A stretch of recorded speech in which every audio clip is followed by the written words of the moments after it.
can go a long way. Jodak Masabusi e kachung'ol bura ma Ikolomani e kaunti ma Kakamega noyudo buok tok jago moro ka ngimane tok gwandore gi jaode. Wachore ni Kalistas Kagura ma jigni 34 kendo wuon nyithindo 3 osebedo gi tungni kod jaode kinde ka kinde. Gino ma Florence Katoro, achiel kuom anyuolane, wacho ni dibedie gino manomiyo dere.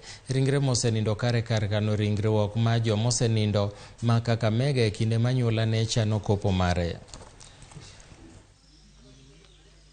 Sasa huyu bibi Friday alikuwa hapa.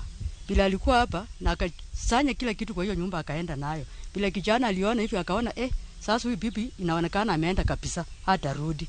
Ndio akaamua kujitoa uhai. Ile klasi alitumia hakunywa tare kidio pombe. Alitumana na pombe hapa kwa pombe moja hapa. Na akaweka hiyo dawa, akapika posi na hiyo pombe. Hiyo pombe ndio serikali ingesaidia. Area hii imehatarisha vijana wengi. Wengine hata wametoa matamushi hiyo, wanaweza kufanya kitendo kama hii. Sasa kiini cha huyu mtoto kunywa sumu ni ukombi